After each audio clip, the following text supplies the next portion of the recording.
His spear seemed to flow of its own accord. He swept the feet out from under one man, took down another with a thrown knife. He was like water running down a hill, flowing, always moving. Spearheads flashed in the air around him, axes hissing with speed. Not one hit him. He could not be stopped, not when he felt like this. When he had the energy of defending the fallen, the power of standing to protect one of his men.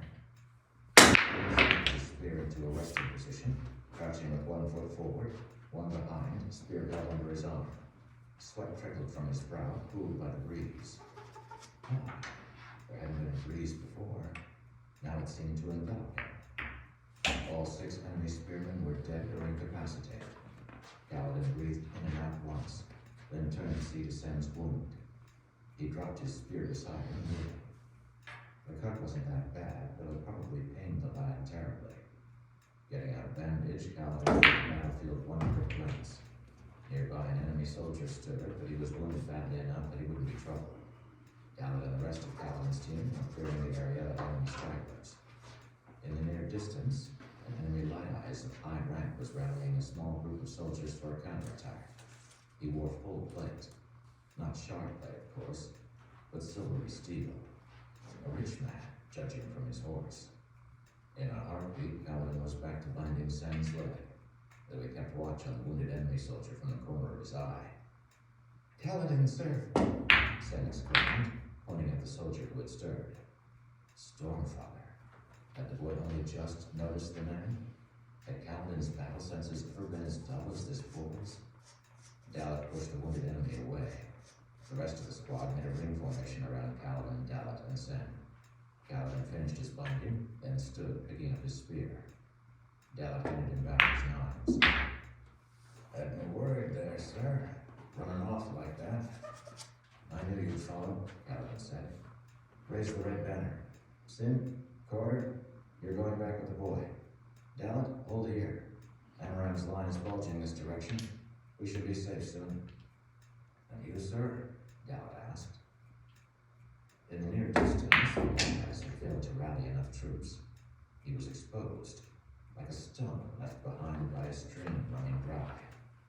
"A shark bear," Sen said. Dalat snorted. "No, thank the Stormfather. Just a light-eyed officer. Storm bears are far too valuable to waste on a minor border dispute." Kaladin clenched his jaw, watching that light-eyed warrior. How mighty the man thought himself, sitting on his expensive horse, kept safe from the spearmen by his majestic armor and tall mount.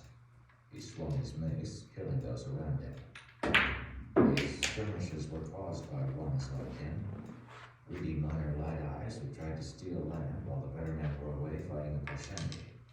His type had far, far fewer casualties than the spearmen, and so the lives under his command became cheap things. More and more over the last few years, each and every one of these petty light eyes had come to represent were shown in Kaladin's eyes. Only Amaram himself stood apart. Amaram, who had treated Kaladin's father so well, promising to keep Tian safe. Amaram, who always spoke with respect, even to lowly spearmen. He was like Dalinar and Sadeas, not this riffraff. Whereas Amaram had failed to protect Tian, but so had Kaladin. "Sir," Dalat said hesitantly. "Sub squads 2 and 3. Pincer pattern," Kaladin said coldly, pointing at the enemy light eyes. "We're taking a bright lord off his throne." "You sure that's wise, sir?" Dalat said. "We've got wounded." Kaladin turned toward Dalat. "That's one of Halwell's officers. He might be the one." "You don't know that, sir. Regardless, he's a battalion lord. If we kill an officer that high, we're all but guaranteed to be in the next group sent to the Shattered Plains. We're taking him. Imagine it, Dalat. Real soldiers. A war camp with discipline and light eyes with integrity. A place where our fighting will mean something." Dalat sighed, but nodded.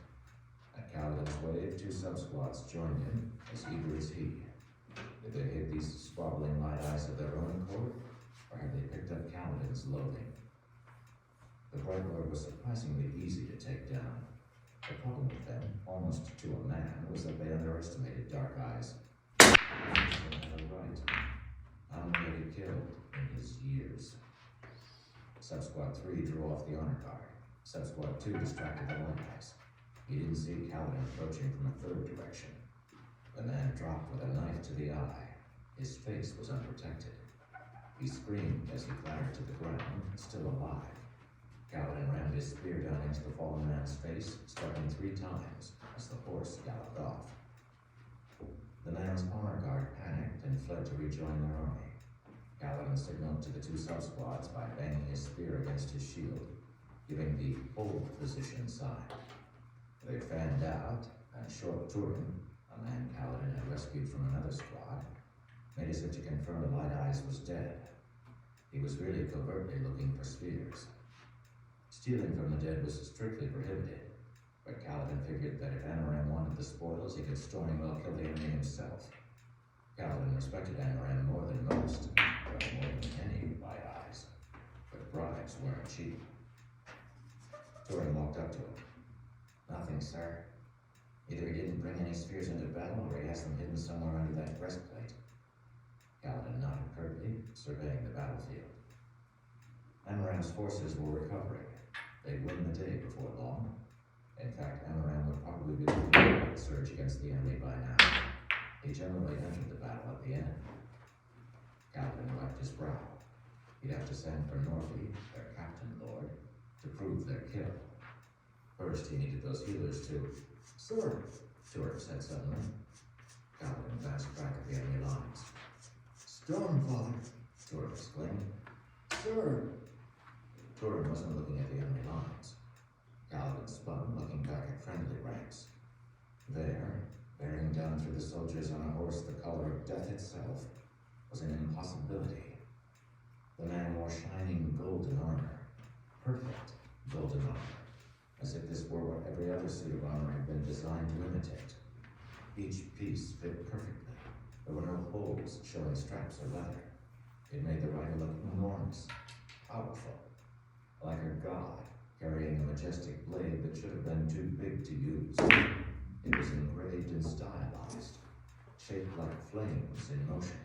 On fire, Kaladin breathed. The Shardbearer broke out of Amaram's lines. He'd been riding through them, cutting down men as he passed. For a brief moment, Kaladin's mind refused to acknowledge that this creature, this beautiful divinity, could be an enemy. The fact that the Shardbearer had come through their side reinforced that illusion. Kaladin's confusion lasted right up until the moment the Shardbearer trampled Sen, sharply down and dropping through Dalet's head in a single, easy stroke. No! Kaladin bellowed. No! Dalet's body fell back to the ground, eyes seeming to catch a light, smoke rising from them. The Shardbearer cut down Sin and trampled Lindell before moving on. It was all done with nonchalance, like a woman pausing to wipe a spot on the counter. No! Kaladin screamed, charging toward the fallen men of his squad. He hadn't lost anyone this battle. He was going to protect them all. He fell to his knees beside Dalet, dropping his spear. But there was no heartbeat. Those burned out eyes. He was dead. Grief threatened to overwhelm Kaladin. No, said the part of his mind trained by his father. Save the ones who can. He turned to Sen. The boy had taken a hoof to the chest, cracking his sternum and shattering ribs. The boy gasped, eyes upward, struggling for breath. Kaladin pulled out a bandage, then paused, looking at it. A bandage? To mend a smashed chest? Sen stopped wheezing. He convulsed once, eyes still open. He watches, the boy hissed. The Black Piper in the night. He holds us in his palm, playing a tune that no man can hear. Sen's eyes glazed over. He stopped. Linden's face had been smashed in. Sen's eyes smoldered, and he wasn't breathing either. Kaladin knelt in Sen's blood, horrified, as Turin and the 2 sub-squads formed around him, looking as stunned as Kaladin felt. This is impossible. I screamed,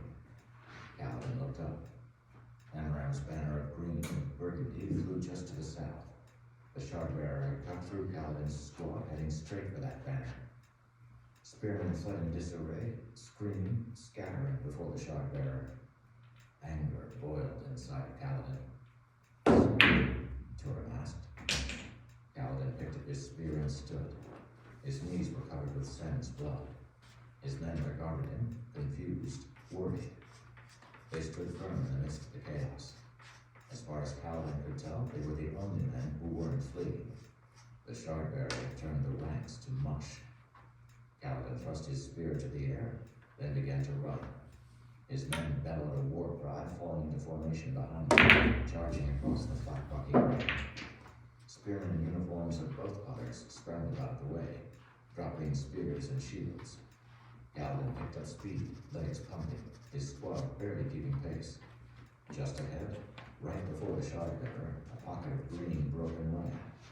Amaram's armor guard. Faced by a shard bearer, they abandoned their charge. Amaram himself was a solitary man on a rearing horse. He wore silvery plate armor that looked so commonplace when compared with the shard plate. Kaladin's squad charged against the flow of the army, a wedge of soldiers going the wrong way. The only ones going the wrong way. Some of the fleeing men paused as he charged past, but none joined. Ahead, the shard bearer rode past Amaram. With a sweep of the blade, the shard bearer slashed through the neck of Amaram's mount. Its eyes burned into two great pits, and it toppled. Amaram still in its saddle. The shard bearer wheeled his destrier in a tight circle, then threw himself from horseback at full speed. He hit the ground with a grinding sound, somehow remaining upright and skidding to a halt. Kaladin doubled his speed. Was he running to get vengeance, or was he trying to protect his high marshal? The only light eyes who had ever shown a modicum of humanity. Did it matter? Amaram struggled in his bulky plate, the carcass of the horse on his leg. The shard bearer raised his blade in two hands to finish him off. Coming at the shard bearer from behind, Kaladin screamed and swung low with the butt of his spear, putting momentum and muscle. The spear haft shattered against the shard bearer's back leg in a spray of wooden slivers. The jolt of it knocked Kaladin to the ground. His arms shaking, the broken spear clutched in his hands. The shard bearer stumbled, lowering his blade. He turned a helmeted face toward Kaladin, posture indicating utter surprise. The 20 remaining men of Kaladin's squad arrived a heartbeat later, attacking vigorously. Kaladin scrambled to his feet and ran for the spear from a fallen soldier. He tossed his broken one away after snatching one of his knives from its sheath, snatched the new one off the ground, then turned back to see his men attacking as he had taught. They came at the foe from 3 directions, ramming spears into joints in the plate. The shard bearer glanced around, as a bemused man might regard a pack of puppies yapping around him. Not a single one of the spear thrusts appeared to pierce his armor. He shook a helmet head. Then he struck. The sharp blade swept out in a broad, sweeping series of deadly strokes, cutting through 10 of the spearmen. Kaladin was paralyzed in horror as Turin, Asa, and 7 others fell to the ground, eyes burning, their armor and weapons sheared completely through. The remaining spearmen stumbled back, aghast. The sharp blade attacked again, killing Raxa, Navarre, and 4 others. Kaladin gaped. His men, his friends, dead, just like that. The last 4 scrambled away, Ab stumbling over Turin's corpse and falling to the ground, dropping his spear. The shard bearer ignored them, stepping out to the pinned Amaram. No, Kaladin thought. No. Something drove him forward, against all logic, against all sense. Sickened, agonized, enraged. The hollow where they fought was empty, save for them. Sensible spearmen had fled. His 4 remaining men achieved the ridge a short distance away, but didn't run. They called for him. "Kaladin!" Reese yelled. "Kaladin, no!" Kaladin screamed instead. The shard bearer saw him and spun, impossibly quick, swinging. Kaladin ducked under the blow and ran the butt of his spear against the shard bearer's knee. It bounced off. Kaladin cursed, throwing himself backward just as the blade sliced the air in front of him. Kaladin rebounded, and he made an expert thrust at his enemy's neck. The neck brace rebuffed the attack. Kaladin's spear barely scratched the blade's paint. The shard bearer turned on him, holding his blade in a two-handed grip. Kaladin dashed past, just out of range of that incredible sword. Amaran had finally pulled himself free, and he was crawling away, one leg dragging behind him, multiple fractures from the twist of it. Kaladin skidded to a stop, following the Shardbearer. This creature wasn't a god. It was everything the most petty of light eyes represented. The ability to kill people like Kaladin with impunity. Every suit of armor had a chink. Every man had a flaw. Kaladin thought he saw the man's eyes through the helm's slit. That slit was just big enough for a dagger, but the throw would have to be perfect. He'd have to be close. Deadly close. Kaladin charged forward again. The Shardbearer swung his blade out in the same wild sweep he used to kill so many of Kaladin's men. Kaladin threw himself downward, skidding on his knees and bending backward. The sharp blade flashed above him, shearing the top of his spear free. The tip flipped up into the air, tumbling back to the wind. Kaladin strained, hurling himself back onto his feet. He whipped his hand up, flinging his knife at the eyes watching from behind the impervious armor. The dagger hit the faceplate just slightly off from the right angle, bouncing against the sides of the slit. The Shardbearer cursed, swinging his huge blade back at Kaladin. Kaladin landed on his feet, momentum still propelling him forward. Something flashed in the air beside him, falling toward the ground. The spearhead. Kaladin bellowed in defiance, spinning, snatching the spearhead from the air. It had been falling tip down, and he caught it by the 4 inches of haft that remained, gripping it with his thumb on the stump, the sharp point extending down beneath his hand. The Shardbearer brought him down. Kaladin skidded to a stop and flung his arm to the side, slamming the spearhead right in the Shardbearer's spicer slit. All fell still. Kaladin stood with his arm extended, the Shardbearer standing just to his right. Amaran had pulled himself halfway up beside the Shardbearer. Kaladin's spearmates stood on the edge of the scene, blocking. Kaladin stood there, gasping, still gripping the haft of the spear, hand before the Shardbearer's face. The Shardbearer creaked, then fell backward, crashing to the ground. His blade dropped from his fingers, hitting the ground at an angle and digging into the stone.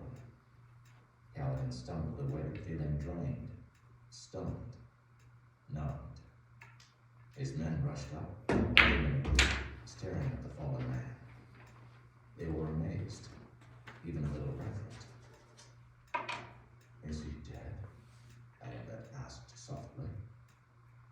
He is, a voice said from the side. Kaladin turned. Amaran still lay on the ground, but he had pulled off his helm, dark hair and beard slicked with sweat. If he were still alive, his blade would have vanished. His armor is falling off of him. He is dead. Blood of my ancestors. You killed a Shardbearer. Oddly, Kaladin wasn't surprised, just exhausted. He looked around at the bodies of men who had been his dearest friends. Take it, Kaladin, Koreb said.